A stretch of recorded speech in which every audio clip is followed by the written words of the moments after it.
ইজ্জত দিয়েছেন আপনি একটু চিন্তা করলেই বুঝতে পারবেন। কাল কিয়ামতের ময়দানে, হাসরের ময়দানে যখন পুরো উম্মত ইসরাফিল আলাইহিস সালাতু ওয়াস সালাম বাঁশি বাজাবার পরে সমস্ত উম্মত যখন কবর থেকে উঠে শুনতে থাকবে হাসরের ময়দানে, হাসরের ময়দানে উপস্থিত হয়ে যাওয়ার পরে সকলে পেরেশান আলমে থাকবে, সকলে কষ্টের মধ্যে থাকবে, নফসি নফসির আলম হবে। তখন সমস্ত উম্মতরা মিলে প্রথম নবী হযরত আদম আলাইহিস সালাম ওয়াস সালামের কাছে চলে যাবে। ওগো আদম নবী, আল্লাহ রাব্বুল আলামিন আপনাকে প্রথমে নিজের হাত দ্বারা করেছেন, আল্লাহ রাব্বুল আলামিন আপনাকে জান্নাতের মধ্যে রেখেছিলেন, আল্লাহ রাব্বুল আলামিন আপনাকে প্রথম নবী করে দুনিয়ায় পাঠিয়েছেন। ওগো আদম নবী, আমরা বড় পেরেশানির মধ্যে আছি, কষ্টের মধ্যে আছি, আপনি আল্লাহর কাছে একটু সুপারিশ করুন আমাদের জন্য। আদম নবী ফিরিয়ে দেবেন। ওগো আমার উম্মতেরা, আজকে আমি আদম আল্লাহর সামনে দাঁড়াবার ক্ষমতা রাখি না, কেননা আল্লাহ রাব্বুল আলামিন জান্নাতে যাওয়ার পরে আমাকে বলেছিল ওই গাছটার দিকে তুমি যাবে না, ওই গাছের ফল তুমি খাবে না। নিষিদ্ধ একটা গাছ ছিল, জানেন তো? অনেকে বলেছে জন্তুর গাছ, অন্যান্য নাম বলেছে, যাই হোক একটা নিষিদ্ধ গাছ। তো আমি আদম আল্লাহর নাফরমানি করার পরে আল্লাহ পাক আমাকে দুনিয়াতে প্রেরণ করে দিয়েছিল। আজকে আল্লাহর সামনে দাঁড়াবার ক্ষমতা আমি আদমের নেই। সমস্ত উম্মতরা মিলে মুসা আলাইহিস সালাম ওয়াস সালামের কাছে চলে যাওয়া হবে। ও মুসা আলাইহিস সালাম ওয়াস সালাম, আপনি আল্লাহর কাছে নবী ছিলেন, তুর পাহাড়ে গিয়ে আপনি আল্লাহর সাথে কথা বলতেন। আজকে আমাদের কষ্টের সময় আল্লাহর কাছে আপনি একটু সুপারিশ করুন। মুসা আলাইহিস সালাম ওয়াস সালাম আমাদের সকলকে ফিরিয়ে দেবেন। আমরা শুনে ঈসা নবীর কাছে চলে যাব, ঈসা নবী ফিরিয়ে দেবেন।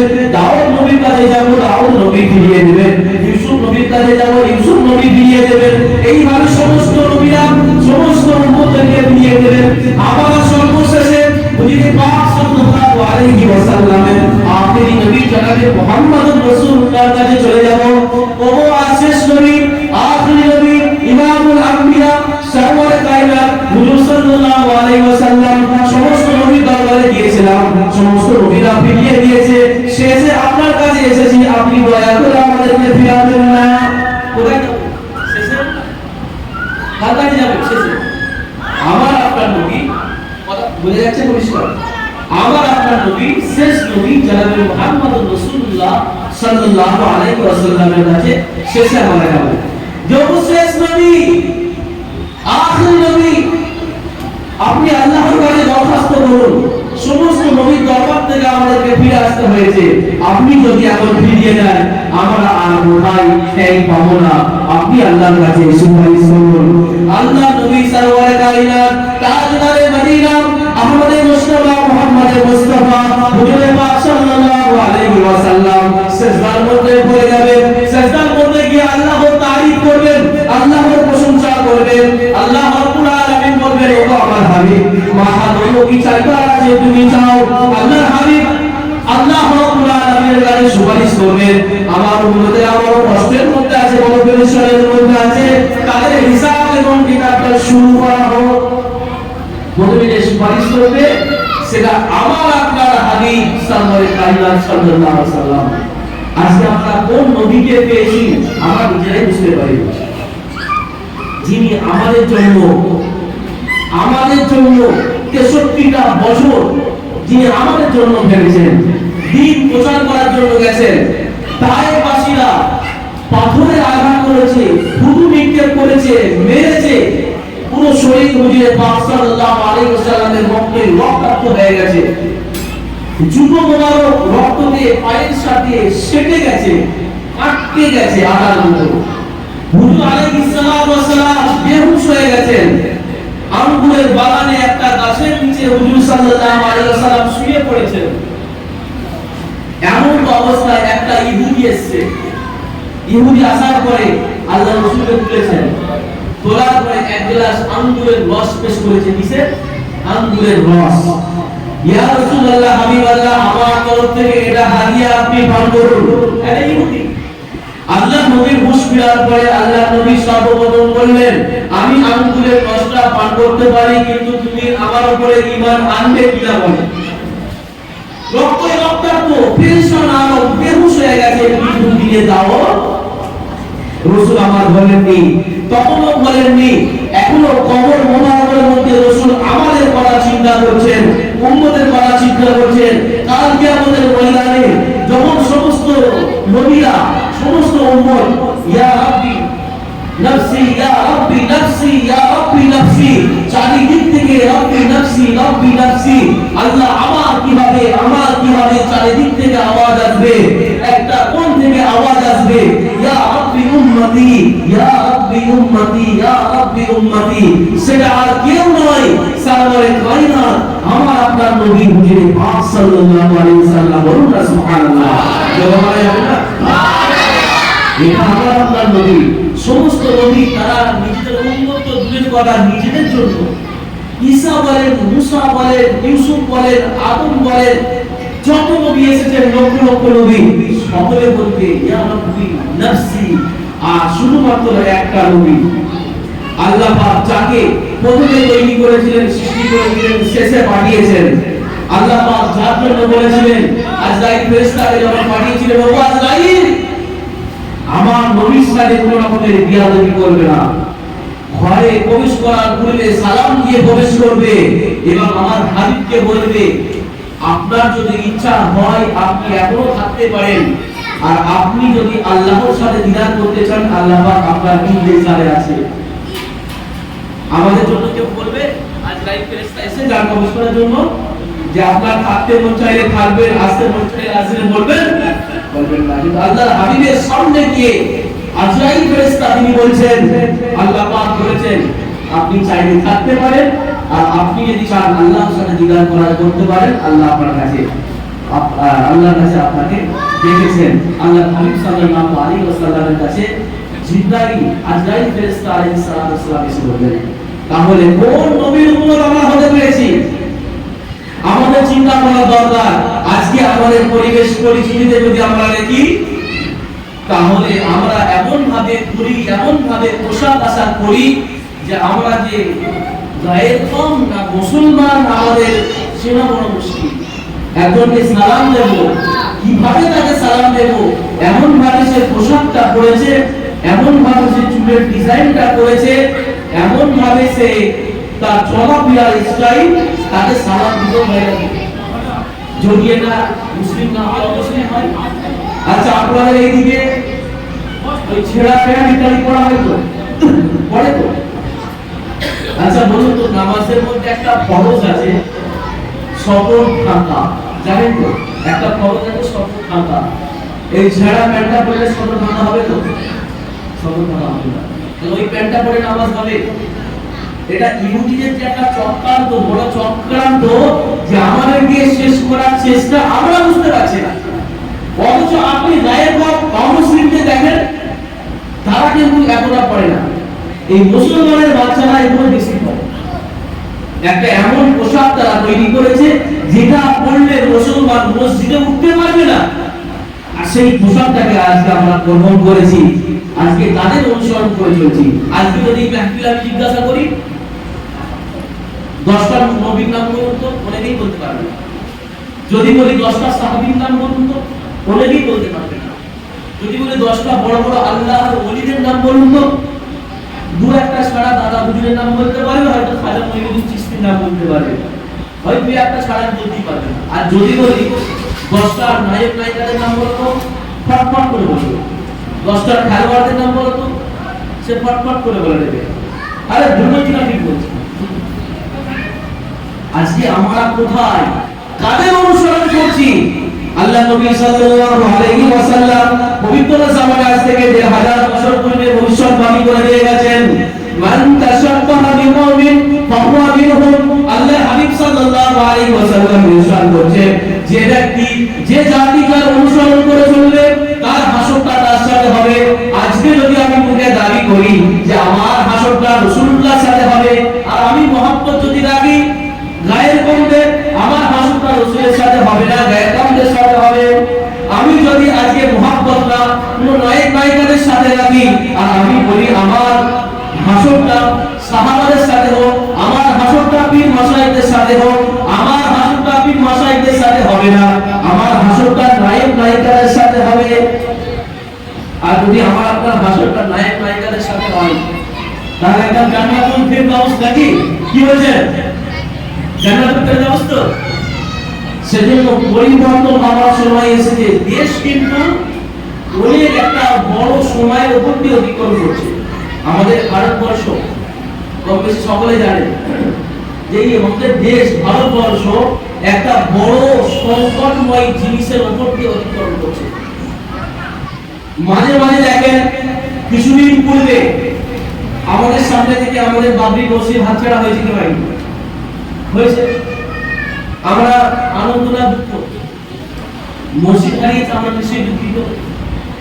আমাদের সামনে আমাদের কোরআনের বিধান 3 তালাকের বিষয়টা পার্লামেন্টে সেটাকে পাস করা হয়েছে, মানে কোরআনের হুকুমটা বদলানো হয়েছে এক ধরনের। সামনে ওয়াকফ সম্পত্তির বিল, সামনে আমাদের সামনে লড়াই চলছে। তো একে একে মুসলমানদের উপরে আক্রমণ হচ্ছে কি ভাই? আর জোরে বলুন। সেজন্য মুসলমানদের মধ্যে ইখতিলাফ দূর করতে হবে। মতানৈক্য মতভেদ কে কি করে না করে তার পার্সোনাল ব্যাপার। কেউ ফুরফুরা থাকতে পারে, কেউ তাবলীগ থাকতে পারে, কেউ আহলে হাদিস থাকতে পারে। নিজেদের ঘরোয়া মাসলা নিজেদের কাছে থাক, সেটা নিজেরা বসে নির্মাণ করবেন। কিন্তু কলমার ভিত্তিতে আমাদের আল্লাহ এক, আমাদের প্রভু এক আল্লাহ, আমাদের নবী শেষ নবী জনাবে মুহাম্মদুর রাসূলুল্লাহ আমাদের নবী, আমাদের সংবিধান আমরা আল কোরআনকে ফলো করে চলি, আমরা হাদিসকে ফলো করে চলি, আমরা ইসলাম সূত্রে আমরা মুসলমান। এর ভিত্তিতে আমাদেরকে ঐক্যবদ্ধ থাকতে হবে।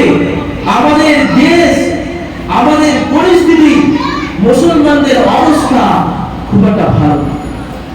সেজন্য আমরা সর্বদা নিয়ত পাকটা এটাই করি, আমরা ঐক্যবদ্ধ থাকবো ইনশাআল্লাহ। আমরা অন্যায় দেখলে তার প্রতিবাদ করব। আল্লাহর হাবিব সাল্লাল্লাহু আলাইহি ওয়াসাল্লাম এটাই আমাদেরকে শিক্ষা দিয়ে গেছে। প্রতিবাদ করতে হবে, চুপ থাকা যাবে না। কিন্তু যেটা করলে কাজ হবে, যেটা আমাদের আলেম ওলামা, আমাদের মুসলমানের দিনেরা যেটা বলে যাবেন সেই মতো করব, নিজেদের মন মতো করব না। আল্লাহর হাবিব সাল্লাল্লাহু আলাইহি ওয়াসাল্লাম সে ব্যাপারে পরিষ্কার ঘোষণা করছেন। পরিষ্কার হাদিসের মধ্যে এসেছে, আল্লাহর হাবিব বলেছেন, মান রাআ মিনকুম মুনকারান ফালিগাইয়িরু বিয়াদিহি ফাইন লাম ইয়াসতাতি ফাবিলিসানিহি ফাইন লাম ইয়াসতাতি ফাবিকলবিহি ওয়া যালিকা আযআফুল ঈমান। আল্লাহর হাবিব সাল্লাল্লাহু আলাইহি ওয়াসাল্লাম পবিত্র জবানে পরিষ্কার ঘোষণা করেছেন, মান রাআ মিনকুম মুনকারান ফালিগাইয়িরু বিয়াদিহি, তোমার সামনে যদি অন্যায় হয়, তোমার সামনে যদি অত্যাচার হয়, শরীয়ত বিরোধী কাজ হয়, কোরআন বিরোধী কাজ হয়, হাদিস বিরোধী কাজ হয়, মান রাআ মিনকুম মুনকারান ফালিগাইয়িরু বিয়াদিহি, তোমার যদি ক্ষমতা থাকে তুমি সে হাত দ্বারা প্রতিরোধ করবে। ফাইন লাম ইয়াসতাতি ফাবিলিসানিহি, তুমি যদি হাত দ্বারা প্রতিবাদ করার ক্ষমতা না রাখো, মুখ দিয়ে উচ্চারণ করে তার প্রতিরোধ করবে। ফাইন লাম ইয়াসতাতি ফাবিকলবিহি, তোমার যদি জবান দ্বারা প্রতিবাদ করার ক্ষমতা না থাকে, তুমি মানে অন্তর থেকে সেই জিনিসটাকে ঘৃণা করবে। ওয়া যালিকা আযআফুল ঈমান, এটাই ঈমানের শেষ স্তর। কে বললেন? কে বলেছেন? আল্লাহর হাবিব বলছেন, যদি তোমার সামনে অন্যায় হয়, অত্যাচার হয়, শরীয়ত বিরোধী কাজ হয়, প্রথম নম্বর হচ্ছে সেটাকে তুমি হাত দিয়ে প্রতিবাদ করবে।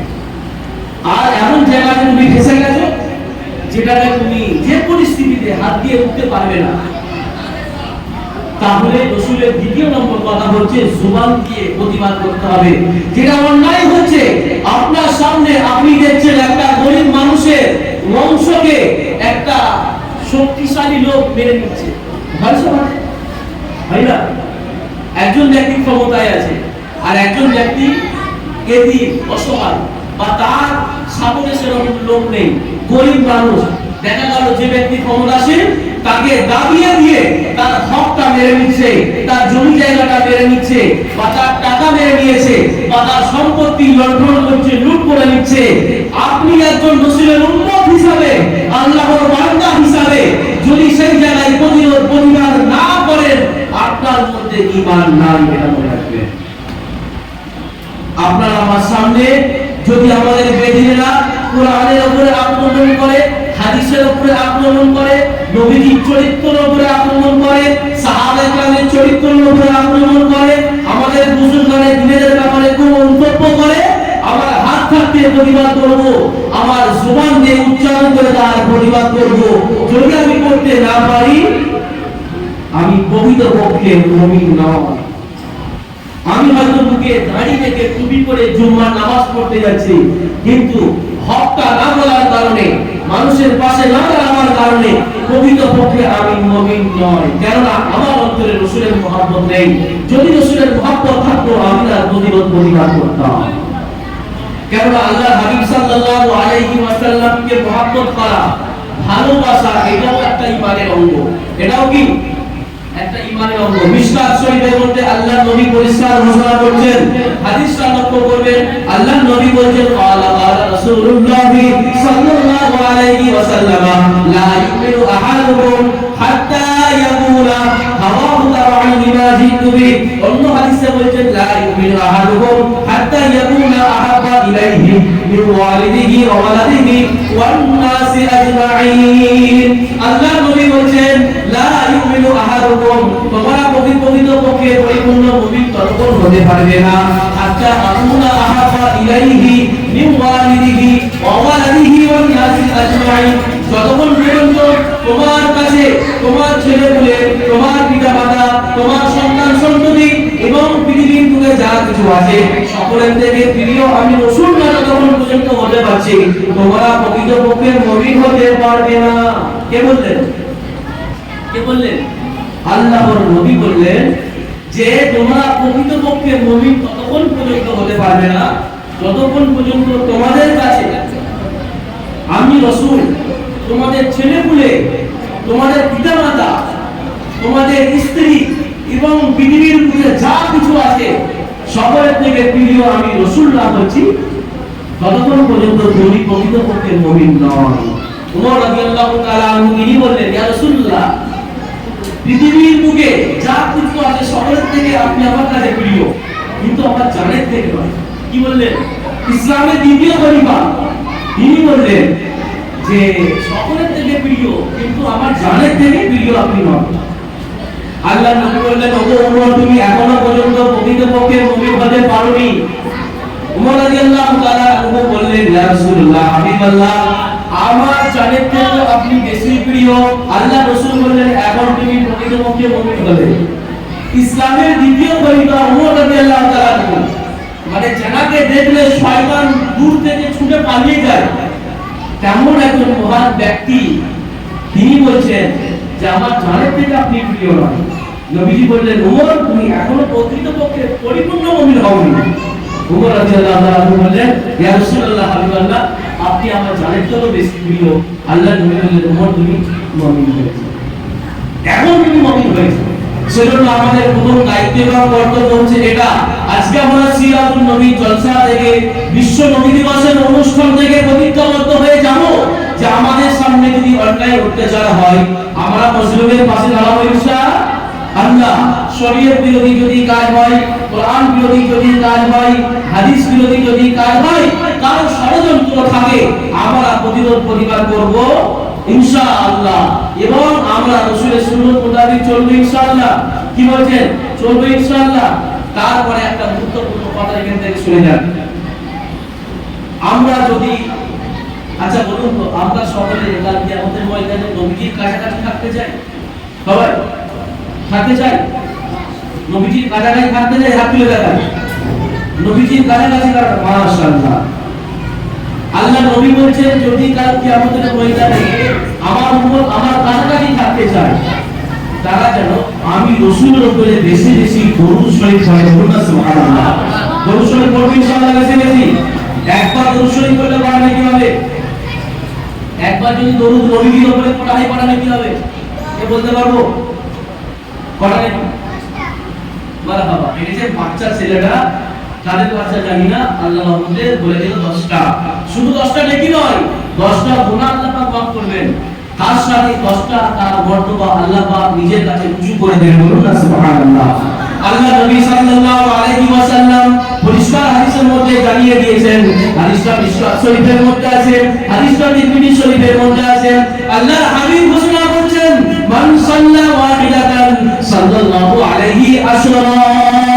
যে ব্যক্তি আমার উম্মত আমার উপরে একবার দরুদ শরীফ পাঠ করবে, আল্লাহ রাব্বুল আলামিন তার আমলনামাতে 10টা নেকি লিখে দেবেন, তার পিছনে 10টা গুনাহ আল্লাহ পাক মুছে দেবেন এবং তার 10টা মর্তবা আল্লাহ পাক মুছে করে দেবেন। বলুন না সুবহানাল্লাহ। আদুল করবেন ইনশাআল্লাহ।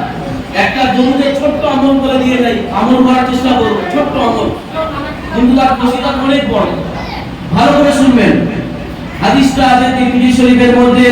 আল্লাহর হাবিব সাল্লাল্লাহু আলাইহি ওয়াসাল্লাম পরিষ্কার পবিত্র সাহাবায়ে ঘোষণা করেছেন, ক্বালা ক্বালা রাসূলুল্লাহ সাল্লাল্লাহু আলাইহি ওয়াসাল্লাম, মান সাল্লা আশরান ফি আউয়ালিন নাহারি ওয়া মান সাল্লা আশরান ফি আখিরিন নাহারি তাআলা লাহু শাফাআতি ইয়াউমাল কিয়ামাহ। আল্লাহর হাবিব দিন দুনিয়ার বাদশা, তাজুল মদিনাতুল হায় মদিনা, আহমদ মুস্তাফা মুহাম্মদ মুস্তাফা সাল্লাল্লাহু আলাইহি ওয়াসাল্লাম তিনি ঘোষণা করে দিয়েছেন, মান সাল্লা আশরান ফি আউয়ালিন নাহারি, আমার যদি কোনো উম্মত সকাল বেলাতে 10 বার দরুদ শরীফ পড়তে পারে, মান সাল্লা আশরান ফি আখিরিন নাহারি, আমার কোনো উম্মত যদি সন্ধ্যা বেলায় 10 বার দরুদ শরীফ পড়তে পারে, 10 বার সকাল বেলাতে এবং 10 বার রাতে, মানে ফজরের সময়তে 10 বার পড়ে নেবে, মাগরিবের সময়তে 10 বার পড়ে নেবে।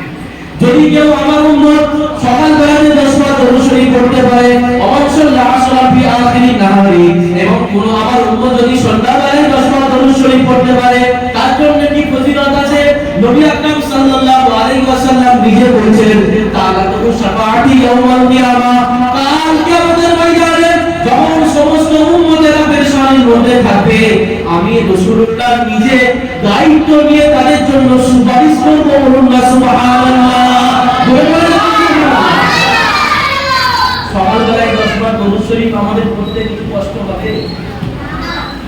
সবথেকে ছোট দরুদ হচ্ছে সাল্লাল্লাহু আলাইহি ওয়াসাল্লাম, সাল্লাল্লাহু আলাইহি ওয়াসাল্লাম, সাল্লাল্লাহু আলাইহি ওয়াসাল্লাম, সাল্লাল্লাহু আলাইহি ওয়াসাল্লাম। এর বড় দরুদও কেউ যার মুখস্থ আছে পড়তে পারে, দরুদ ইব্রাহিমও যদি কেউ বড় দরুদ মনে করে পড়তে পারে। মোটামুটি 10 বার দরুদ সকালে, 10 বার দরুদ সন্ধ্যাবেলায় যদি কি আমলটা করতে পারে, আল্লাহ নবী বলেছেন কাল কিয়ামতের ময়দানে আমি নবী দায়িত্ব নিয়ে আমার সেই উম্মতের জন্য নিজে সুপারিশ করব। কত বড় একটা ফায়দা! আমল করব ইনশাআল্লাহ। কি বলছেন? আরে মিজানে গাড়ি পাল্লা যদি আমি আপনি ভারী করতে পারি, আমার জান্নাত। আর মিজানে গাড়ি পাল্লার গোনাটা যদি ভারী হয়ে যায়, কোথায় যাব? জান্নাতে না জাহান্নামে? আমরা জানি সূরা কারিয়ার মধ্যে পরিষ্কার আল্লাহ পাক বলে দিয়ে গেছেন। কি বলে দিয়েছেন? বিসমিল্লাহির রহমানির রহিম, ফাআম্মা মান সাকুলাত মাওয়াজিনুহু ফাহুয়া ফি ঈশাতিন রাদিয়া ওয়া আম্মা মান খাফফাত মাওয়াজিনুহু ফাউম্মুহু হাবিয়া। আল্লাহ রাব্বুল আলামিন পরিষ্কার কালামুল মাজিদের মধ্যে ঘোষণা করেছেন, ফাআম্মা মান সাকুলাত মাওয়াজিনুহু ফাহুয়া ফি ঈশাতিন রাদিয়া, যার মিজানের নেকির দাড়ি পাল্লাটা ঝুঁকে যাবে, গুনার পাল্লাটা হালকা হয়ে যাবে, ফাহুয়া ফি ঈশাতিন রাদিয়া, সে যাবে জান্নাতের মধ্যে। ওয়া আম্মা মান খাফফাত মাওয়াজিনুহু ফাউম্মুহু হাবিয়া, আর যার নেকির দাড়ি পাল্লাটা হালকা হয়ে যাবে, গুনার দাড়ি পাল্লাটা ভারী হয়ে যাবে, ফাউম্মুহু হাবিয়া, সে যাবে জাহান্নামের মধ্যে, দোজখের মধ্যে। তাহলে আমাদেরকে ভারী করতে হবে নেকিটা না গুনাহটা? নেকিটা। জোরে বলুন, নেকিটা। নেকির পাল্লা ভারী করতে হবে। নেকির পাল্লা ভারী করার জন্য একটা ছোট্ট আমল বলবো, ছোট্ট আমল যেটা খুব সহজ, আমরা ঘুরতে ফিরতে উঠতে বসতে করতে পারবো। ভালো করে শুনে রাখবেন।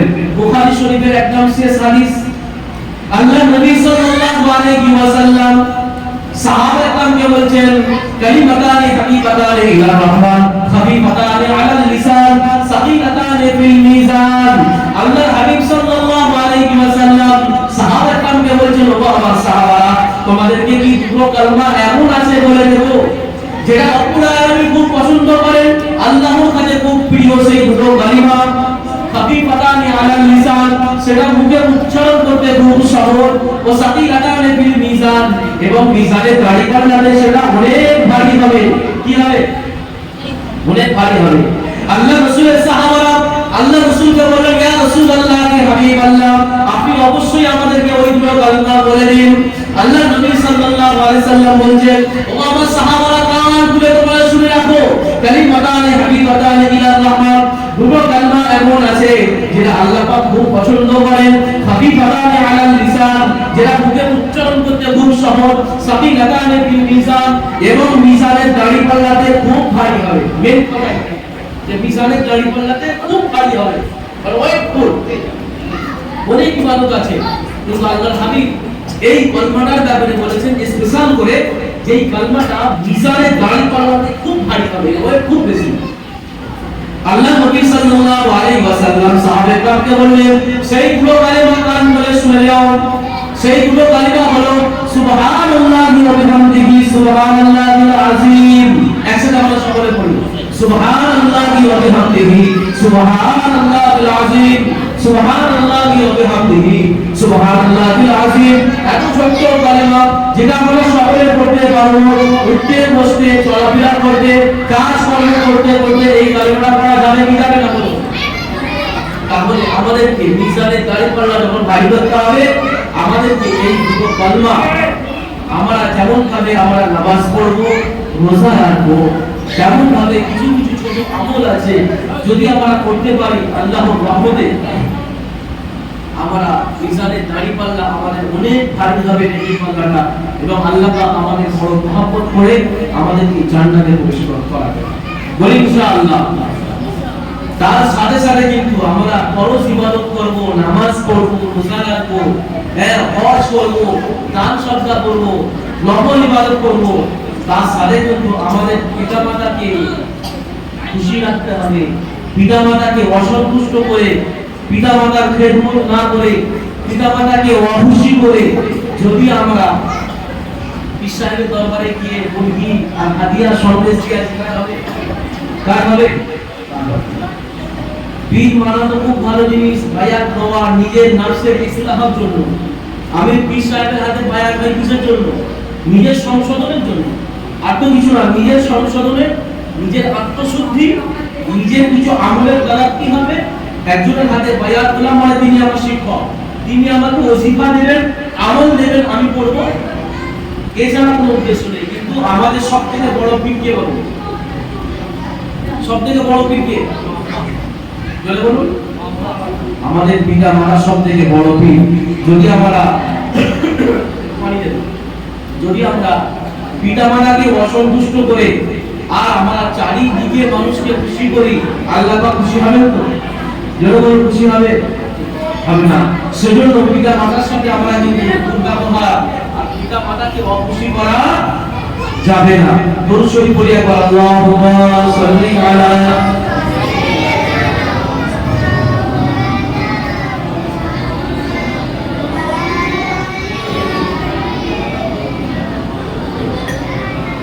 সেজন্য ছোট্ট আকারে টাইম কম সংক্ষিপ্ত, ছোট্ট আকারে দু একটা ছোট্ট ছোট কথা বলে দিও, পরে বিস্তারিত টাইম হলে কিছু আলোচনা করা যাবে। গুরুত্বপূর্ণ বিষয় একটা ছোট্ট করে বলে দিই। আল্লাহ রাব্বুল আলামিন কোরআনে কারীমের মধ্যে পরিষ্কার ঘোষণা করছেন, ওয়াকাদা রাব্বুকা আল্লা তা'বুদু ইল্লা ইয়্যাহু ওয়া বিল ওয়ালিদাইনি ইহসানা ইম্মা ইয়াবলুগান্না ইনদাকাল কিবার আহাদুহুমা আও কিলাহুমা ফালা তাকুল লাহুমা উফিন ওয়া লা তানহারহুমা ওয়া কুল লাহুমা কাওলান কারীমা। আল্লাহ রাব্বুল আলামিন পরিষ্কার পবিত্র কোরআনের মধ্যে ঘোষণা করলেন, ওয়াকাদা রাব্বুকা আল্লা তা'বুদু, কেবলমাত্র ইবাদত কার হবে? ইবাদত কার হবে? সাহেবের। ইবাদত কার হবে? নবীর। ইবাদত কার হবে? আল্লাহ। নবীর ইবাদত হয় না, নবী আল্লাহর ইবাদত করার পদ্ধতি তরিকা দেখিয়ে দিয়ে গেছে, নবীও আল্লাহর ইবাদত করেছেন। পীর সাহেব, মাশায়েখ যারা আমাদের বুজুর্গরা দিকেরা আছে, তারাও আল্লাহ রাসূলের তরিকায় আল্লাহর ইবাদত করে, আল্লাহকে রাজি খুশি করে তারাও পীর হয়েছেন, আল্লাহর মাহবুব বান্দা হয়েছেন। সেজন্য ইবাদত কার হবে? জোরে বলি, আল্লাহ। আমরা এটাই সূরা ফাতিহার মধ্যে পড়ি, কি পড়ি? আলহামদুলিল্লাহি রাব্বিল আলামিন, সমস্ত প্রশংসা তার আল্লাহ রাব্বুল আলামিনের জন্য, যিনি পুরো পৃথিবীর মালিক, যিনি পৃথিবীর পুরো সৃষ্টির কর্তা। আলহামদুলিল্লাহি রাব্বিল আলামিন আর রহমানির রহিম, যিনি অত্যন্ত দয়ালু মেহেরবান। মালিক ইয়াউমিদ্দিন, যিনি কিয়ামতের দিবসের মালিক। ইয়্যাকা না'বুদু, এই শুরু হচ্ছে ইয়্যাকা না'বুদু, আমরা কেবলমাত্র আল্লাহর ইবাদত করি। ওয়া ইয়্যাকা নাস্তাঈন, আমরা আল্লাহর থেকে সাহায্য চাই। কার ইবাদত করি? আল্লাহর। সাহায্য কার থেকে চাই? আল্লাহর থেকে। দেখুন সূরা ফাতিহা আমরা পড়ি, নামাজে পড়ি কি পড়ি না, আমরা অর্থ হয়তো অনেকে জানি না। এর অর্থ এটাই, ইয়্যাকা না'বুদু, কেবলমাত্র আমরা আল্লাহর ইবাদত করি, ওয়া ইয়্যাকা নাস্তাঈন, আমরা আল্লাহর থেকে সাহায্য চাই, আল্লাহ ছাড়া কারো থেকে সাহায্য চাই না। আমরা যদি কোনো পীরের দরবারে গিয়ে বলি, ওগো পীর সাহেব আমাদেরকে সন্তান দাও, শিরক হবে না? নাকি হবে? জোরে বলুন, শিরক হবে। পীর সাহেবের কথাটা বলে যাই, কিন্তু মানুষ জাহিলিয়াতের কারণে, মূর্খতার কারণে কাজ করে কি করে? করে। আমরা যদি পীরের নামে কোনো মুরগি গরু জবাই করি পীরের নামে, হালাল হবে না হারাম হবে? হারাম হবে। জবাই হবে কার নামে? আল্লাহর নামে। এমন কি নবীজির নামে জবাই চলবে না। কেউ যদি বলে লা ইলাহা ইল্লাল্লাহ মুহাম্মাদুর রাসূলুল্লাহ, হারাম হবে। কেননা জবাই হবে কার নামে? আল্লাহর নামে। বিসমিল্লাহি আল্লাহু আকবার, আল্লাহর নাম ছাড়া কারো নামে জবাই হবে না। ইয়্যাকা না'বুদু, আমরা একমাত্র আল্লাহর ইবাদত করি, আল্লাহ ছাড়া আমরা পৃথিবীর বুকে কারো ইবাদত করি না, কোন বিশ্বাসের ইবাদত করি না, কোন সাহাবীর ইবাদত করি না, আমরা কোন নবীর ইবাদত করি না। ওয়া ইয়্যাকা নাস্তাঈন, আমরা সাহায্য আল্লাহ থেকে চাই, আমরা কোন নবী, কোন মানে দরগা, কোন বিশ্বাসের মাঝে থেকে সাহায্য চাই না।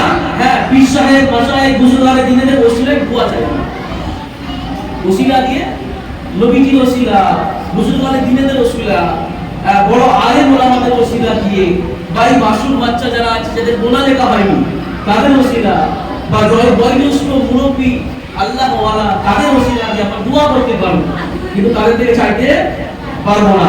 আমরা ওটাই সূরা ফাতিহার মধ্যে বলছি, ওয়া ইয়্যাকা নাস্তাঈন, কেবলমাত্র আল্লাহরই থেকে আমরা সাহায্য চাই। তারপরে কি বলা হচ্ছে? ইহদিনাস সিরাতাল মুস্তাকিম, আমাদেরকে আল্লাহ তাআলা থেকে আমরা দরখাস্ত করছি। এবারে সূরা ফাতিহাকে দুভাগে ভাগ করা হয়েছে, মনে রাখবেন। সূরা ফাতিহাকে দুভাগে ভাগ করা হয়েছে, একটা হলো আল্লাহর প্রশংসা আর একটা হলো আল্লাহ থেকে চাওয়া।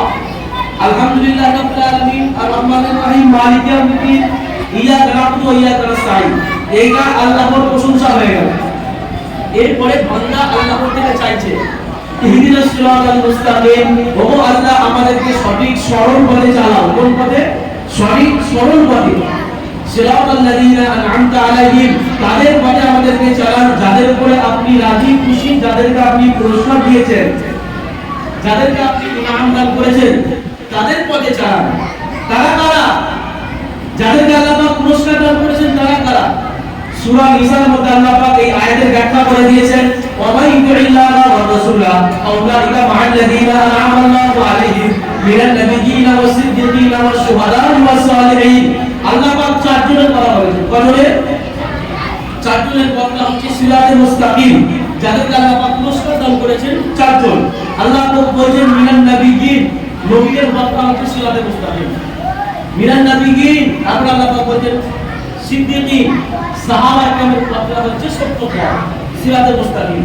ওয়াস শুহাদা, যারা শহীদ হয়েছেন এনাদের পথটা হচ্ছে সঠিক এবং সিরাতে মুস্তাকিম। ওয়াস সালিহিন, এবং আল্লাহর নেক বান্দা, আল্লাহর সালেহ বান্দা, আল্লাহ পাকের আউলিয়া বান্দা, যারা আল্লাহর রাসূলকে ফলো করে নিজের জীবনটা অতিবাহিত করেছে, এনাদের পথটা হচ্ছে সিরাতে মুস্তাকিম। আমরা সূরা ফাতিহার মধ্যে এনাদের ব্যাপারে আমরা বলছি, আল্লাহ পাক এনাদের পথে চালান আমাদের। সিরাতাল লাযিনা আন'আমতা আলাইহিম, যাদের উপরে আল্লাহ পাক আপনি পুরস্কার দান করেছেন তাদের পথ চালান, মানে চারজনের পথে চালান। গায়রিল মাগদুবি আলাইহিম ওয়ালা দাল্লিন, তাদের পথে আমাদেরকে চালাবেন না। আমরা বলছি আল্লাহর কাছে, তাদের পথে চালাবেন না যারা পথভ্রষ্ট হয়ে গেছে, পথ হারা হয়ে গেছে, মানে ইহুদি এবং নাসারা। ইহুদ মানে ইহুদি জাতি এবং নাসারা, এদের পথে আমাদেরকে চালাবেন না। এটা হলো সূরা ফাতিহা।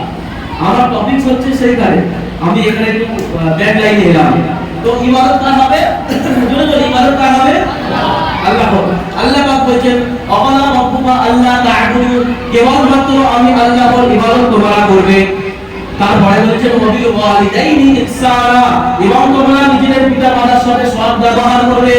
ইম্মা ইয়াবলুগান্না ইনদাকাল কিবার, ইম্মা ইয়াবলুগান্না ইনদাকাল কিবার, তোমরা যদি তাদেরকে বয়স্ক অবস্থায় পাও, মানে তারা বুড়ো হয়ে গেছে, বৃদ্ধ হয়ে গেছে, যদি বয়স্ক অবস্থায় পাও, আহাদুহুমা আও কিলাহুমা, পিতামাতার মধ্য থেকে একজনকে পাও কিংবা দুজনকেই পাও, বয়স্ক অবস্থায় মাও বেঁচে আছে, আব্বাও বেঁচে আছে, কিংবা মা ইন্তেকাল করেছে, আব্বা বেঁচে আছে, আব্বা ইন্তেকাল করেছে, বাবা চলে গেছে।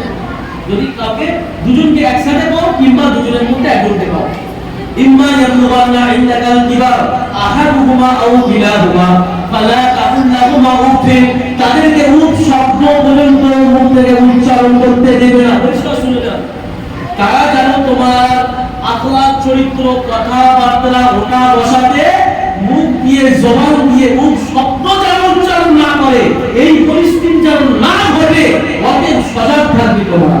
আল্লাহ পাক সন্তানদেরকে বলছেন, যদি বয়স্ক অবস্থায় পিতা মাতাকে পাও, খুব শব্দ যেন তারা মুখ থেকে না বলে। একটা হাদিস মনে পড়ে গেল, বলে দিই, সবাই জানেন। আল্লাহ নবী সাল্লাল্লাহু আলাইহি ওয়াসাল্লাম মসজিদের মেম্বারের একটা সিঁড়িতে পা দিলেন, আমিন বললেন, দ্বিতীয় সিঁড়িতে পা দিলেন, আমিন বললেন, তৃতীয় সিঁড়িতে পা দিলেন, আমিন বললেন। সাহাবায়ে কেরাম জিজ্ঞাসা করলেন, ইয়া রাসূলুল্লাহ, হে হাবিবাল্লাহ, ইতিপূর্বে তো এই আমল আমরা কখনো দেখিনি, আপনি প্রথম সিঁড়িতে পা দিলেন, আমিন বললেন, এর উদ্দেশ্য কি? আপনি দ্বিতীয় সিঁড়িতে পা দিলেন, আমিন বললেন, এর উদ্দেশ্য কি? আপনি তৃতীয় সিঁড়িতে পা দিলেন, আমিন বললেন, এর উদ্দেশ্য কি? আল্লাহর হাবিব সাল্লাল্লাহু আলাইহি ওয়াসাল্লাম বললেন, ও আমার সাহাবারা শুনে রাখো, আল্লাহর পক্ষ থেকে জিবরাইল ফেরেশতা আমার কাছে এসেছিল এবং এসে এই দোয়া করছিল, কেউ যদি রমজান মাস পায় আর রমজান মাস পাওয়ার পরেও সে আল্লাহ রাব্বুল আলামিনের কাছে নিজের গুনাহ মাফ করিয়ে না নিতে পারে, সে ব্যক্তি ধ্বংস হয়ে যায়। আমি নবী বললাম আমিন। তারপরে দ্বিতীয় নম্বরে জিবরাইল ফেরেশতা বলল, কেউ যদি আমি রাসূলের নাম শোনার পরে আমার উপরে দরুদ শরীফ পাঠ না করে, সে ব্যক্তি ধ্বংস হয়ে যায়। আমি উত্তরে বললাম আমিন। আল্লাহর হাবিব সাল্লাল্লাহু আলাইহি ওয়াসাল্লাম তৃতীয় নম্বরে বললেন, কেউ যদি নিজের পিতামাতাকে বয়স্ক অবস্থায় পায় আর তাদের খেদমত করে, তাদের সেবা করে জান্নাত কামিয়ে নিতে পারে, তারাও ধ্বংস হয়ে যায়। আমি রাসূল বললাম আমিন। আমিন মানে কি? আমিন মানে কি বলো? আমিন মানে হচ্ছে আল্লাহ তুমি কবুল করে নাও, কবুল করে নাও। দুআটা কি করছে? দুআটা কি করছে? আল্লাহর নবী তো আমিন করছেন, ইমাম সাহেব দোয়া করে, মুসল্লিরা আমিন বলে। এখানে আল্লাহ নবী দোয়াতে আমিন বলছেন, দোয়াটা কি করছে? জোরে বলুন। জিবরাইল তো শোনাচ্ছে, আল্লাহ দিয়ে পাঠিয়েছে। জিবরাইলের দোয়া নয়, আল্লাহর দোয়া। আল্লাহ পাক জিবরাইলের মারফতে নবীর কাছে পাঠিয়ে দিয়েছেন। মূলত দোয়াটা আল্লাহ, আল্লাহ যদি দোয়া করে আর তার দোয়াতে যদি নবীর মতো একজন ব্যক্তি, যার স্থান আল্লাহর পরে সবথেকে দামি, সেরকম যদি মাসুম একজন নবী আমিন বলে, দোয়া কি আটকে থাকবে? দোয়া আল্লাহর পরে কবুল হয়ে আসে। অতএব আল্লাহর নবী বললেন আমিন, তারা ধ্বংস হয়ে যায়। আমি আল্লাহর নবী বললাম, আল্লাহ কবুল করলাম, আল্লাহ কবুল করে নিয়েছে। অতএব আমাদের দায়িত্ব হচ্ছে নবীজির নাম শোনার সাথে সাথে দরুদ পড়া। যখন বলা হবে হযরত মুহাম্মদ, আমরা কি করব? সাল্লাল্লাহু আলাইহি ওয়াসাল্লাম। যখনই নবীজির নাম শুনবো আমরা আল্লাহ ও রাসূলের উপরে দরুদ শরীফ পড়ব, না হলে কিন্তু আল্লাহ ও রাসূলের দোয়া কবুল হয়ে আছে, যে এর ধ্বংস হয়ে যাবে। এটা আমার বিষয় নয়, বিষয়টা হচ্ছে ওই দিকে। তিন নম্বরটা যে আল্লাহর নবী বললেন, জিবরাইল ফেরেশতাই কথাটা বলে গেল, কোন উম্মত যদি নিজের পিতামাতাকে বৃদ্ধ অবস্থায়, বুড়ো অবস্থায় পায় আর তাদের সেবা যত্ন করে জান্নাত না নামাতে পারে, তাদেরকে রাজি খুশি করে জান্নাত না নামাতে পারে, তারা ধ্বংস হয়ে যায়। আমি রাসূল বললাম আমিন। সেজন্য আমাদের যারা পিতামাতা বৃদ্ধ অবস্থায়, বুড়ো অবস্থায় পেয়েছে, আমাদেরকে কি করতে হবে? কষ্ট দেব না, রাজি খুশি করব। আমাদের সমাজে এমন দেখি যে পিতামাতা তাদেরকে সন্তান এমনও আমরা রিপোর্ট পেয়েছি যে ভালো করে খাবার দেয় না। ঠিক বলছি না ভুল বলছি? জোরে বলুন। অসৎ ব্যবহার করে। এমনও শুনেছি সন্তান পিতামাতার উপরে হাত তুলেছে, হাত তুলেছে। বাবা 10 টাকার চা খাওয়ার জন্য চাইতে গেছে, সন্তান থেকে সন্তান টাকা দিয়ে পাঠিয়ে দিয়েছে, যাও তাহলে এখান থেকে। ভুল বললাম? এদের হাসুন পিতা মাতার সাথে ভালো কিছু করে। পিতা মাতার সাথে সন্তান যদি 10 বার কাজ করে আসে, সন্তান যদি 5 ওয়াক্ত নামাজ পড়ে, সন্তান যদি লক্ষ লক্ষ টাকা সদকা করে, সন্তান যদি কোটি টাকার গরু কিনে কোরবানি করে, আর পিতা মাতা যদি তার উপরে অসন্তুষ্ট থাকে, সে কোনদিন আল্লাহর সামনে কামিয়াব ব্যক্তি হতে পারবে না। কেননা আমরা রাসূলের সাহাবীর ঘটনা আমরা লক্ষ্য করলে বুঝতে পারি। সাহাবীর নাম হচ্ছে আলকামা রাদিয়াল্লাহু তাআলা আনহু। আলকামা রাদিয়াল্লাহু তাআলা আনহুর ঘটনা সংক্ষিপ্ত আকারে বলে দিই। আলকামা রাদিয়াল্লাহু তাআলা আনহু আল্লাহর রাসূলের সাহাবী। আল্লাহর রাসূলের সাহাবী মানে আল্লাহর খুব কাছের মানুষ, আমাদের থেকে অনেক দামি মানুষ। তেনার মৃত্যুর সময় তেনার মুখ থেকে কালিমা বের হচ্ছে না, উচ্চারণ করতে পারছে না, তার মৃত্যু হচ্ছে না, মৃত্যুর যন্ত্রণার মধ্যে আছে, মৃত্যুর শয্যায় সজ্জিত, কিন্তু মুখ দিয়ে কালিমা বের হচ্ছে না, আর মরণ হচ্ছে না। সাহাবায়ে বড় পেরেশানির মধ্যে আছে। সাহাবায়ে শুনেছিলেন রাসূলের দরবারে চলে গেছেন, ইয়া রাসূলুল্লাহ, হাবিবাল্লাহ, আলকামা রাদিয়াল্লাহু তাআলা আনহু মৃত্যুর শয্যায় সজ্জিত, তার মুখ থেকে কালিমা উচ্চারণ হচ্ছে না, সে মৃত্যুর শয্যায় সজ্জিত, মৃত্যুর জন্য সে কষ্ট পাচ্ছে। ইয়া রাসূলুল্লাহ, হাবিবাল্লাহ, আপনি একটা কিছু বলে দিন। আল্লাহ নবী সাল্লাল্লাহু আলাইহি ওয়াসাল্লাম সাহাবায়ে পাঠালেন, ও আমার সাহাবারা, আলকামা রাদিয়াল্লাহু তাআলা আনহুর বাড়িতে গিয়ে কি অবস্থা লক্ষ্য করো। সাহাবায়ে আলকামা রাদিয়াল্লাহু তাআলা আনহুর বাড়িতে গেলেন, গিয়ে দেখেন আলকামা রাদিয়াল্লাহু তাআলা আনহুর কাছে যেটা বলা হয়েছে, তিনি মৃত্যুর শয্যায় সজ্জিত, কিন্তু তার মৃত্যু হচ্ছে না, মৃত্যুর যন্ত্রণায় সে ছটফট করছে, তার জবান থেকে কালিমা উচ্চারণ হচ্ছে না। আল্লাহ রাসূল সাল্লাল্লাহু আলাইহি ওয়াসাল্লামের কাছে যখন খবরখানা এলো, আল্লাহ নবী সাল্লাল্লাহু আলাইহি ওয়াসাল্লাম তখন জিজ্ঞাসা করলেন, আলকামার পিতামাতার মধ্য থেকে কেউ জীবিত আছে কিনা দেখো। পিতামাতার মধ্য থেকে কেউ জীবিত আছে কিনা দেখো। সাহাবা তালাশ করে দেখলেন, তার আম্মা জান বেঁচে আছে, তার বুড়ি মা বেঁচে আছে। আল্লাহ রাসূল বললেন, তার বুড়ি মাকে আমার কাছে ডাকো। তার বুড়ি মা আলকামা রাদিয়াল্লাহু তাআলা আনহার আম্মা জান আল্লাহ রাসূলের দরবারে এসেছেন। ইয়া রাসূলুল্লাহ, হাবিবাল্লাহ, আপনি আমাকে ডেকেছেন। আল্লাহ নবী বললেন, তোমার ছেলের এই অবস্থা, তুমি কি তোমার ছেলের উপরে সন্তুষ্ট আছো? তোমার ছেলে কি আল্লাহর ইবাদত ঠিকঠাক করতো? আলকামা রাদিয়াল্লাহু তাআলা আনহার আম্মা জান পরিষ্কার আল্লাহ হাবিবকে বললেন, আমার সন্তান ৫ ওয়াক্ত নামাজ পড়ে, আমার সন্তান রমজান মাসে রোজা রাখে, আমার সন্তান দান সাদকাও করে, আমার সন্তান তাহাজ্জুদের নামাজও পড়ে। অতএব আমলের দিক থেকে আমার সন্তানের কোনো কমতি নেই, আমলের দিক থেকে কোনো কমতি নেই। আল্লাহ রাসূল বললেন, তাহলে আলকামার এই অবস্থা কেন তোমার বেটা? আচ্ছা আলকামার মা, তুমি কি তোমার সন্তানের উপরে সন্তুষ্ট আছো? সত্য কথা বললে।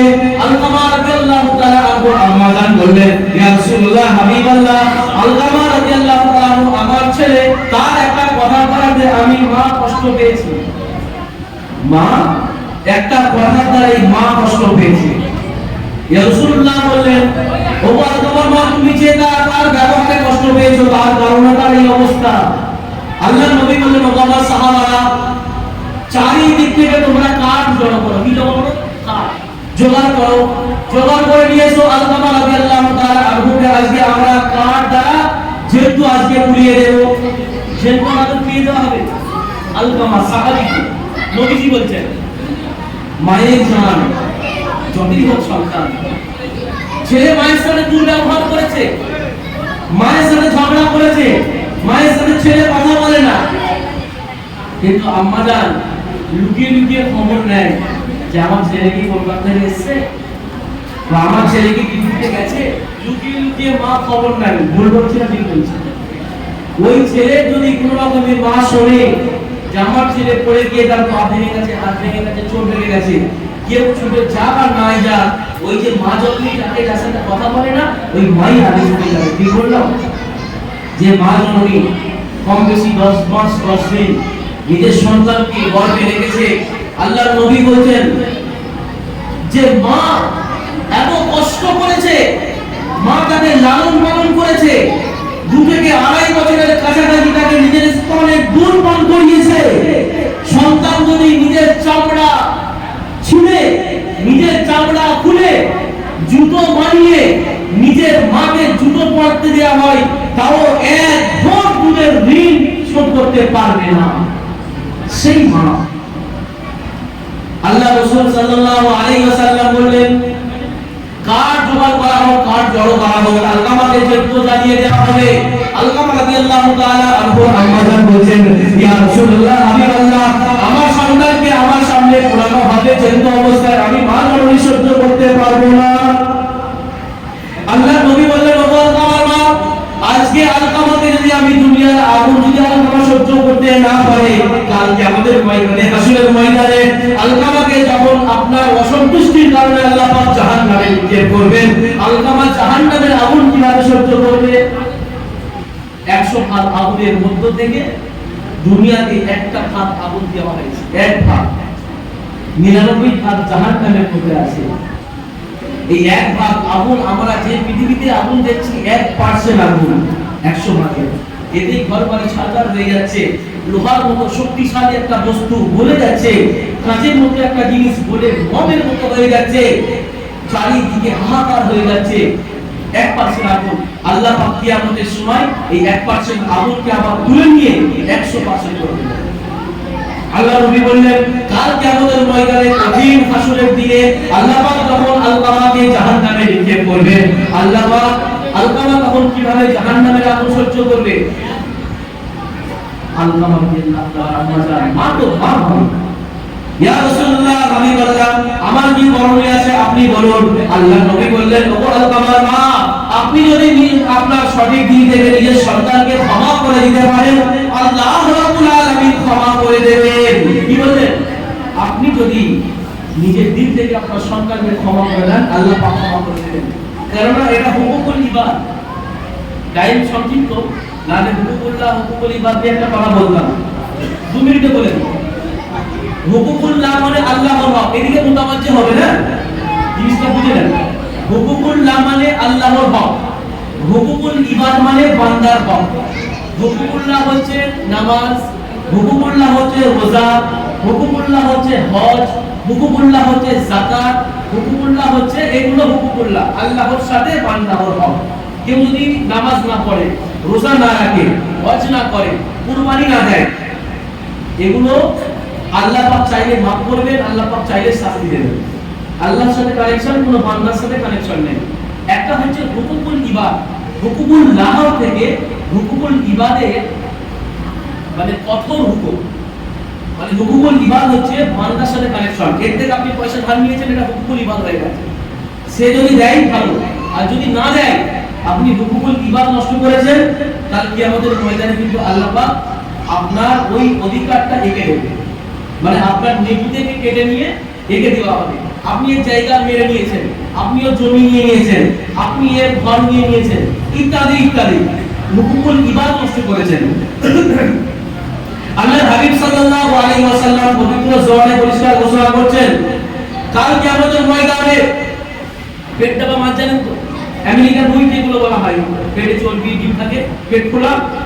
আল্লাহ নবী বলেন, পেট ফোলা মাছের মতো কাল কিয়ামতের ময়দানে কিছু ব্যক্তি হাজির হবে নেকির পাহাড় নিয়ে, নেকির পাহাড় নিয়ে উপস্থিত হবে। উম্মতেরা দেখে আশ্চর্য হয়ে যাবে, এত নেকি কোথা থেকে? এ নিশ্চয়ই জান্নাতে যাবে, এত নেকি এ নিশ্চয়ই জান্নাতে যাবে। আল্লাহর হাবিব সাল্লাল্লাহু আলাইহি ওয়াসাল্লাম বলেন, তারা নেকির পাহাড় নিয়ে উপস্থিত হবে, তাদের পিছনে মানুষ লাইন দিয়ে দাঁড়িয়ে থাকবে। আল্লাহ রাব্বুল আলামিন ফেরেশতাদেরকে আদেশ করবেন, ও আমার ফেরেশতারা, এর পিছনে লাইন দিয়ে মানুষ দাঁড়িয়ে আছে কেন? ফেরেশতারা আল্লাহ রাব্বুল আলামিনকে বলবেন, ও আল্লাহ, দুনিয়ার বুকে এরা সবের পাওনাদার, এর টাকা মেরে নিয়েছে, এর জায়গা মেরে নিয়েছে, এর ঘর মেরে নিয়েছে, এর জমি মেরে নিয়েছে, হুকুকুল ইবাদ নষ্ট করেছে, এসব পাওনাদার। আল্লাহ রাব্বুল আলামিন ফেরেশতাদেরকে বলবেন যে এখনকার জায়গা জমির কোনো পরিবেশ নেই, এখানকার জায়গা জমি দেওয়া হবে না, টাকা করে দেওয়া হবে না। তাহলে কি করা হবে? আল্লাহ পাক তখন ফেরেশতাদেরকে বলবেন, যারা যে পরিমাণ যাদের জায়গা জমি টাকা পয়সা নিয়ে নিয়েছে, এই যে পাহাড় পরিমাণ নেকি নিয়ে আসছে, এই নেকি থেকে কেটে কেটে ওদেরকে দেওয়া হবে। কি থেকে? নেকি থেকে কেটে কেটে দেওয়া হবে। তারা পাহাড় পরিমাণ নেকি নিয়ে উপস্থিত হবে, তাদের নেকি থেকে কেটে কেটে পাওনাদারকে দিয়ে দেওয়া হবে। এমন কোন অবস্থায় দেখা যাবে তাদের পাহাড় পরিমাণ নেকি শেষ হয়ে গেছে, কিন্তু পাওনাদার এখনো বাকি আছে, পাওনাদার এখনো বাকি আছে। ফেরেশতারা আল্লাহকে বলবেন, ও আল্লাহ, নেকি তো সব শেষ হয়ে গেছে, কিন্তু পাওনাদার বাকি আছে। আল্লাহ রাব্বুল আলামিন বলবেন যে যারা পাওনাদার, এদের গুনাহ নিয়ে ওদের ঘাড়ে চাপিয়ে দাও, এদের গুনাহ নিয়ে এর ঘাড়ে চাপিয়ে দাও। তখন যারা পাহাড় পরিমাণ নেকি নিয়ে উপস্থিত হয়েছিল, তাদের ঘাড়ে গুনাহ চাপিয়ে চাপিয়ে দেখা যাবে তাদের পাহাড় পরিমাণ গুনাহ হয়ে গেছে। নেকির পরিবর্তে কি হয়েছে? গুনাহ হয়ে গেছে। আল্লাহ রাব্বুল আলামিন বললেন এখন এদের আর কিছু গিয়ে এদেরকে উল্টো মুখ করে জাহান্নামে নিক্ষেপ করো, এটা হলো হুকুকুল ইবাদ। অতএব হুকুকুল্লাহর মধ্যে যদি কোনো কম বেশি থাকে আল্লাহ চাইলে মাফ করবেন, কিন্তু হুকুকুল ইবাদের মধ্যে যদি আমরা কিছু নষ্ট করি তাহলে কিন্তু আল্লাহ পাক মাফ করবেন না, যতক্ষণ না পর্যন্ত বান্দা মাফ না করে।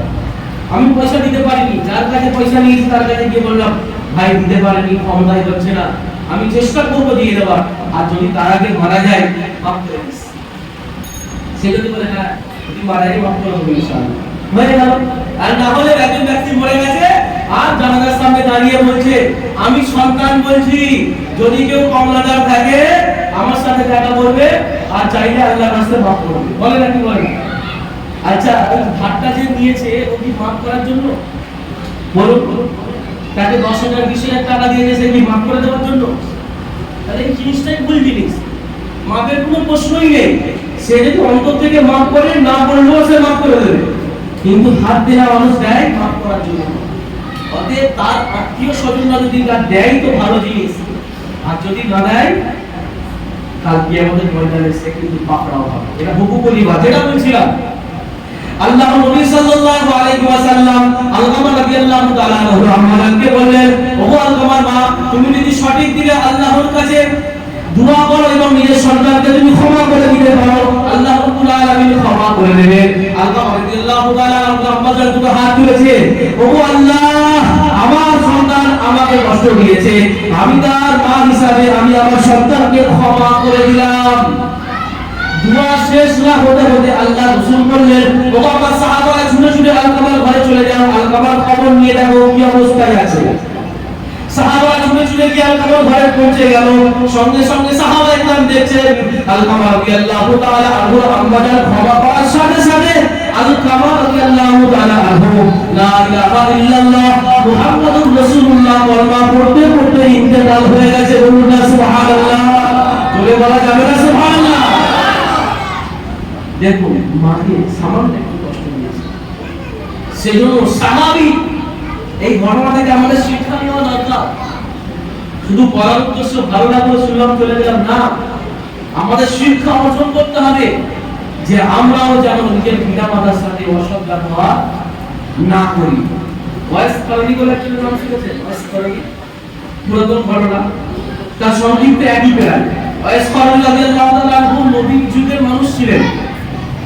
তিনি খবর পেয়েছেন যে আল্লাহর রাসূল মদিনাতে আছে, কিন্তু তিনি আল্লাহর রাসূলের কাছে যেতে পারছেন না। কেন? কেন? তার নিজের কাছে তার বুড়ি আম্মা জি আছে, বয়স্ক অসুস্থ মা আছে, সেজন্য তিনি নবীজির কাছে গিয়ে সাহাবী হতে পারছেন না। কারণ নবীজিকে যে সচক্ষে দেখলো ইমানি অবস্থায় সে সাহাবী হয়ে গেল। সাহাবীর মর্যাদা আল্লাহর কাছে বলে, সেজন্য ওয়াইস কারণী মন চাচ্ছে, অন্তর চাচ্ছে যে আমি নবীজির কাছে মুসাফা করে নবীজিকে দেখে তার নবীজির সরবরাহের থেকে আমি সাহাবী হব। ওয়াইস কারণী রাহমাতুল্লাহ আলাইহি আল্লাহর নবীর কাছে চিঠি লিখেছেন, ইয়া রাসূলুল্লাহ হাবিবাল্লাহ, আমি আপনার হাতে হাত দিয়ে বায়াত হয়ে আমি আপনার সহবতের থেকে আমি সাহাবী হতে চাই। ইয়া রাসূলুল্লাহ হাবিবাল্লাহ, আমি আপনার কাছে যেতে পারছি না, আমার ঘরে আমার অসুস্থ বুড়ি মা আছে। আল্লাহ নবী যখন চিঠিটা দেখলেন, দেখার পরে আল্লাহ রাসূল উত্তরে বললেন, ওগো ওয়াইস কারণী, আমার কাছে তোমার আসার প্রয়োজন নেই, তুমি তোমার বুড়ি আম্মাজির সেবা যত্ন করতে থাকো। তুমি যদি তোমার বুড়ি আম্মাজির সেবা যত্ন করতে পারো, আল্লাহ রাব্বুল আলামিন তোমার উপরে অনেক সন্তুষ্ট হবেন এবং তোমাকে আল্লাহ রাব্বুল আলামিন জান্নাত দান করবেন। ওয়াইস কারণী রাহমাতুল্লাহ আলাইহি আল্লাহ রাসূলের কাছে যেতে পারলেন না, সাহাবী হতে পারলেন না, নিজের বুড়ি আম্মাজির সেবা যত্ন করছেন। আল্লাহ রাসূল সাল্লাল্লাহু আলাইহি ওয়াসাল্লাম ওমর রাদিয়াল্লাহু তাআলা আনহুকে তিনি বলে গেলেন, মৃত্যুর পূর্বে বলে গেলেন, চিঠি লিখে গেলেন যে অমুক জায়গা থেকে একজন ব্যক্তি আসবে, তার নাম হবে ওয়াইস কারণী এবং তাকে দেখতে এরকম হবে, সকল সময় তাকে দেখতে এমন হবে, সে যখন আসবে তার কাছে তোমার দোয়া করবে, দোয়া চাইবে, সেজন্য তোমাদের জন্য দোয়া করে। আল্লাহ রাসূল সাল্লাল্লাহু আলাইহি ওয়াসাল্লাম পৃথিবীর মুখ থেকে বিদায় নেবার পরে ওমর রাদিয়াল্লাহু তাআলা নিজের খেলাফত শাসনে যখনই কোনো সফর মুসাফির ব্যক্তি আসে সফর করে, ওমর রাদিয়াল্লাহু তাআলা যায় এবং জিজ্ঞাসা করে ওয়াইস কর্মী বলে কেউ আছে কিনা। ওমর রাদিয়াল্লাহু তাআলা আনহু যখনই কোনো মুসাফির সফর করে আসে তিনি ছুটে ছুটে গিয়ে দেখেন ওয়াইস কর্মী বলে কেউ আছে কিনা। এমন একটা অবস্থায় ওমর রাদিয়াল্লাহু তাআলা আনহু দেখলেন একটা মুসাফির সফর করে এসেছে এবং ওয়াইস কর্মী বলে একজন আছে। নবীজি যেভাবে বলেছিলেন, যেমন দেখতে বলেছিলেন তেমনই তাকে দেখতে। ওমর রাদিয়াল্লাহু তাআলা আনহু বললেন, আপনি কি ওয়াইস কর্মী? ওমর রাদিয়াল্লাহু তাআলা আনহু তখন আমিরুল মুমিনিন মানে তিনি খলিফা, তিনি বলেন হ্যাঁ আমি ওয়াইস কর্মী। বলে রাসূলুল্লাহ বলেছেন আপনাকে দোয়া করার জন্য, আপনি একটু দোয়া করুন। আপনি তো খলিফাতুল মুমিনিন, খলিফাতুল মুসলিমিন, আপনি তো বর্তমানে মুসলিমদের লিডার, আপনি দোয়া করবেন, আমরা কি দোয়া করব? তিনি বলেন না, আল্লাহর হাবিব বলেছেন আপনি একটা এমন কাজ করেছেন যার কারণে রব্বুল আলামিন এত খুশি হয়েছেন। আল্লাহ পাক বলে দিয়েছেন ওয়াইস কর্মী যখন যে দোয়াটা করবেন আমি রব্বুল আলামিন তার দোয়াটা কবুল করে নেব। বলুন না সুবহানাল্লাহ। কিসের বরকতে? মায়ের সেবা করার বরকতে এতটা ফজিলত পেল যে সাহাবীকে বলে গেলেন যে ওই ব্যক্তিরা তাকে তোমাদের জন্য দোয়া করতে বলো। আল্লাহ পাকের কাছে যখনই সে হাত তুলবে আল্লাহ পাক তাকে কবুল করে নেবে। ওয়াইস কর্মীর কাছে দোয়া করতে বললেন কিসের বরকত? মায়ের সেবা, মায়ের সেবা, পিতামাতার খেদমত। আল্লাহ পাক সেই বললেন ওয়ালা তাকুল লাহুমা উফিন, তাদেরকে উফ শব্দ পর্যন্ত বলতে তোমরা দেবে না, তাদেরকে উফ শব্দ বলতে দেবে না। আমরা সকলে একটা দোয়া করি, কি দোয়া করি? ওয়াকুর রাব্বিরহামহুমা কামা রাব্বায়ানি সাগীরা, করি না? ওয়াকুর রাব্বিরহামহুমা কামা রাব্বায়ানি সাগীরা। রাব্বিরহামহুমা মানে কি? রাব্বিরহামহুমা, হে আল্লাহ পাক, হে আমাদের রব, আমরা দোয়া করছি আমাদের পিতামাতার উপরে আপনি রহম করুন, দয়া করুন। কামা রাব্বায়ানি সাগীরা, যেমনটা ছোটবেলায় তারা আমাদের উপরে দয়া করেছে, মায়া করেছে, মমতা করেছে, ভালোবেসে মানুষ করেছে, আপনি সেভাবে আমার পিতামাতার উপরে রহম করুন, দয়া করুন। আমরা দোয়া করি রব্বিরহামহুমা কামা রাব্বায়ানি সাগীরা। আল্লাহ নবী সাল্লাল্লাহু আলাইহি ওয়াসাল্লামের দরবারে সাহাবী জিজ্ঞাসা করছেন কার সেবা করা হবে, কার সেবা করা হবে? আল্লাহ নবী বললেন তোমার মায়ের। পুনরায় জিজ্ঞাসা করা হলো কার সেবা করা হবে? আল্লাহ নবী বললেন তোমার মায়ের। তারপরে পুনরায় জিজ্ঞাসা করা হলো কার সেবা করা হবে? কি বলা হলো? তোমার মায়ের। চতুর্থ নম্বরে জিজ্ঞাসা করা হলো কার সেবা করা হবে? আল্লাহ নবী বললেন তোমার আব্বা, তোমার পিতা।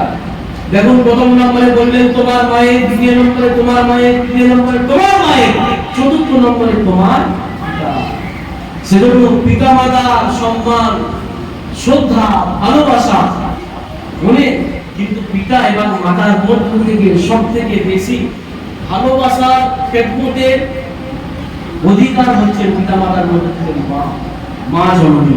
সেজন্য আমাদের সকলের দায়িত্ব এবং কর্তব্য হচ্ছে এটা যে আমরা পিতামাতাকে অসন্তুষ্ট করব না, তাদের সেবা করব ইনশাআল্লাহ। তারা যেন আমাদের আচার ব্যবহারে, ওঠা বসাতে যেন কোন রকমের কষ্ট না পায় চেষ্টা করব ইনশাআল্লাহ। যদি আমি আপনি পিতামাতার সাথে সৎ ব্যবহার করতে পারি আল্লাহ রাব্বুল আলামিন আমাদের উপরে সন্তুষ্ট থাকবেন। আর আমি আপনি যদি পিতামাতাকে অসন্তুষ্ট করি, নারাজ করি, তাদেরকে আমি খেদমত সেবা না করি, আল্লাহ রাব্বুল আলামিন অসন্তুষ্ট হবে এবং আমাদের ঠিকানা জান্নাতে হবে না জাহান্নামে হবে? জাহান্নামে হবে। সেজন্য আমরা বলবো ইনশাআল্লাহ, জোরে বলি কারা কারা আমল করবো, হাত তুলে দেখায়। সবার তো হাত ওঠেনি, কিন্তু আমরা কি এমন আছি নাকি যে পিতামাতাকে অসন্তুষ্ট করি? পিতামাতার সেবাটা তো করবো, এখানে একটা ছোট্ট কথা বলে দিই, কিন্তু শরীয়ত বিরোধী কোনো কথা পিতামাতার শোনা যাবে না। এটা মনে রাখবেন যে পিতামাতার সেবাটা তো করবো, ঠিক আছে, পিতামাতার কথা মানবো, ঠিক আছে, কিন্তু শরীয়ত বিরোধী, আল্লাহ রাসূলের বিরোধী কোনো কথা যদি পিতামাতা বলে তাহলে কিন্তু সেটা সন্তানের জন্য মানা বাধ্যতামূলক নয়। সন্তান যদি না মানে গুনাহ হবে না, বরঞ্চ মানলেই গুনাহ হবে। যদি নিজের আব্বাজান বলে বাবা আজকে সিনেমা হলে একটা ভালো সিনেমার বই দিয়েছে, যে চ দেখতে যাব, এই হুকুমটা মানা জরুরি না জরুরি? মানা যাবে না। যদি আম্মাজি বলে যে বাবা আজকে জুম্মার নামাজ পড়তে যাওয়ার দরকার নেই, মানা যাবে না? যদি পিতা বলে যে পাঁচ ওয়াক্ত নামাজ পড়ে কি হবে, জুম্মাতে যাওয়া হবে কোনো দরকার নেই এখন। যদি আব্বাজি বলে আম্মাজি বলে যে রমজান মাসে রোজা এখন আর রাখতে হবে না, একদিন ছাড়া একদিন রাখতে হবে, কিন্তু সন্তানের উপরে রোজা খরচ হয়ে গেছে, রাখতে হবে না। কিন্তু মা বলছে এখন রাখার দরকার নেই, পরে রাখবি, বা একটা রাখ একটা ছেড়ে দে। হুকুম মানা যাবে? যাবে না। ফরজ হুকুমে যদি পিতামাতার হুকুম যদি শরীয়ত বিরোধী হয় তাহলে মানা যাবে না। হ্যাঁ, এমনও হুকুম আছে যদি আম্মাজি রাখে আর সন্তান যদি নফল নামাজ পড়ে, ফরজ নামাজ পড়ে, যদি নফল নামাজ পড়ে, তাহলে শরীয়তের হুকুম হচ্ছে এটাই যে নফল নামাজ ভেঙে আম্মাজি আব্বাজি ডাকে সাড়া দেওয়া।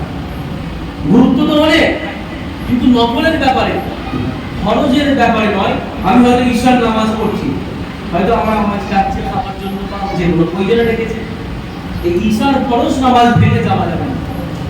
আমি যদি নফল পড়ি সেটা ভেঙে আম্মাজি আব্বাজি ডাকে সাড়া দিতে পারবো। মনে থাকবে ইনশাআল্লাহ, পাঁচ ওয়াক্ত নামাজ আমরা জামাতবদ্ধভাবে আদায় করব ইনশাআল্লাহ।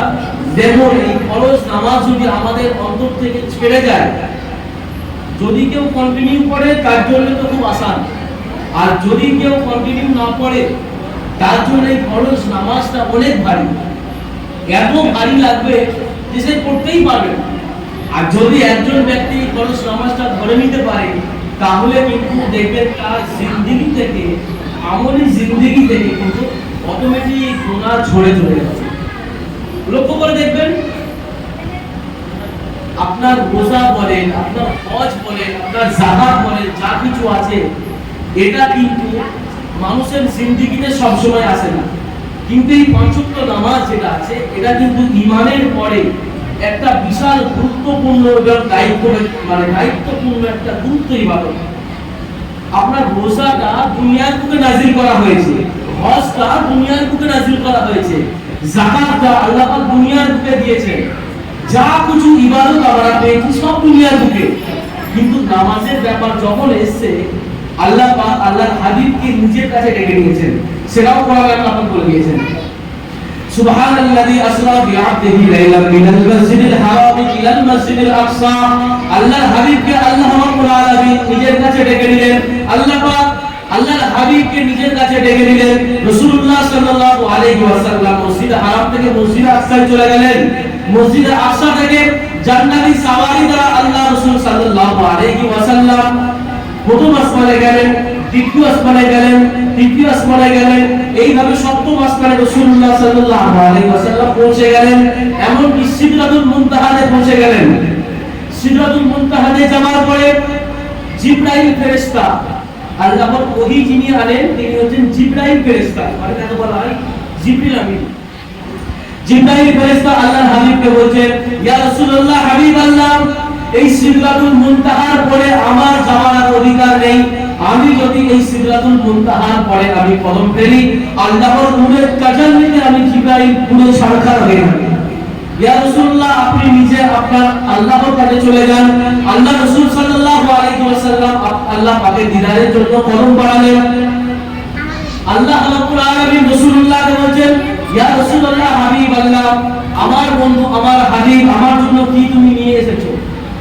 আমাদের দুনিয়ার একটা কথা আছে না, যখন কোনো অনুষ্ঠানে যাওয়া হয়, কোনো ব্যক্তির কাছে যাওয়া হয়, কিছু উপঢৌকন ইত্যাদি নিয়ে যায়, মিষ্টি হোক বা কিছু উপহার ইত্যাদি নিয়ে যায়, যায় না যাই। তো আল্লাহ পাক রাসূলকে বলছেন, ইয়া রাসূলুল্লাহ, হাবিবাল্লাহ, আমার কাছে যে তুমি এসেছো আমার জন্য কি নিয়ে এসেছো?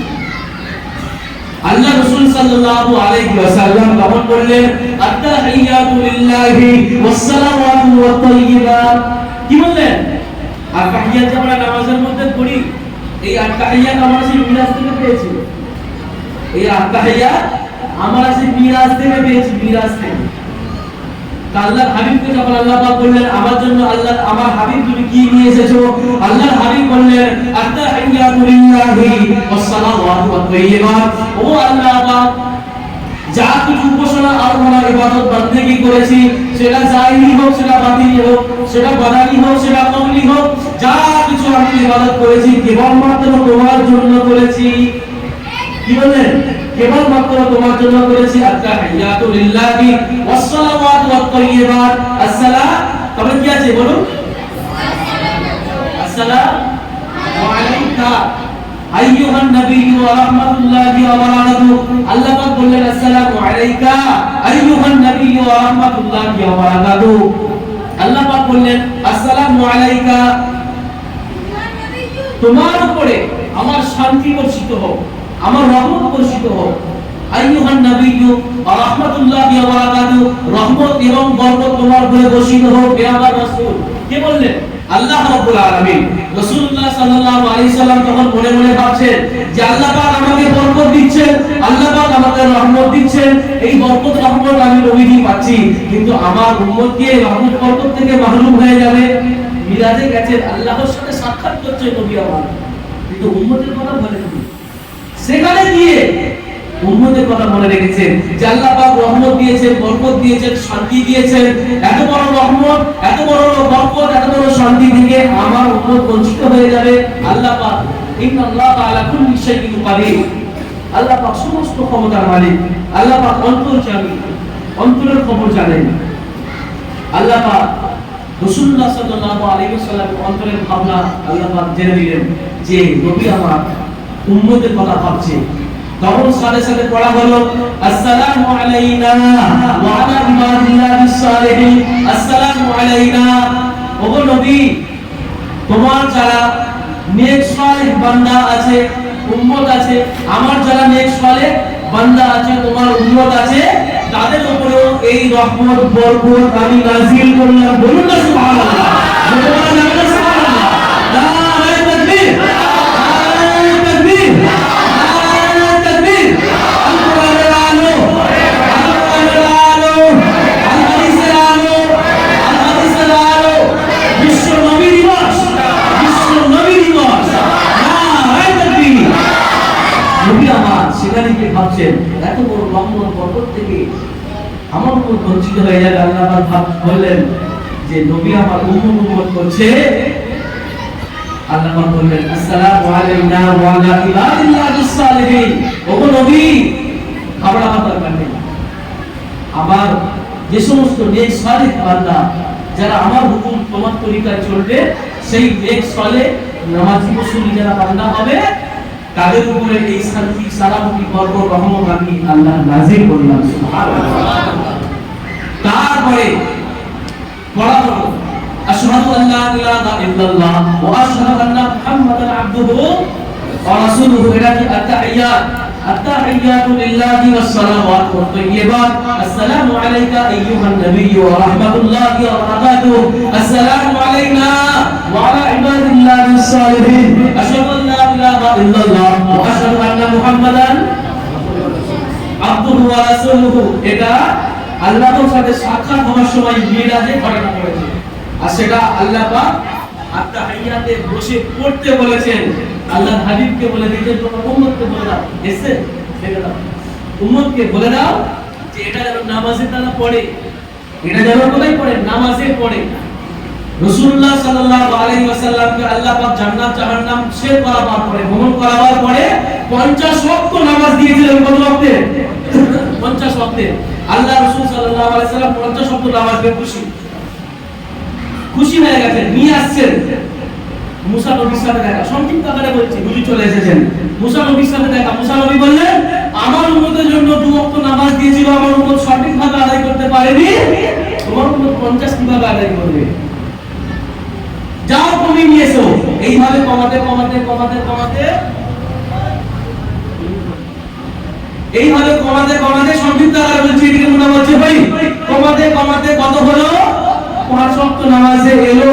আল্লাহ পাক আল্লাহর হাবিবকে উদ্দেশ্য করে বললেন, ও আমার হাবিব, আমি আল্লাহ যে আদেশটা করি সেটা কখনো বাতিল করতে পারি না। সেটা আমি আল্লাহর শান নয় যে আমি কোন আমল তোমাকে দেব, ফরজ করব এবং সেটা বাতিল হবে, এটা হবে না। এই 5 ওয়াক্ত নামাজ 50 ওয়াক্ত থেকে কমিয়ে আমি আল্লাহ তোমাকে দিয়ে দিলাম তোমার উম্মতের জন্য, সংখ্যায় কমিয়ে দিয়েছি আমি আল্লাহ। কিন্তু এই 5 ওয়াক্ত নামাজ যদি তোমার কোনো উম্মত সঠিক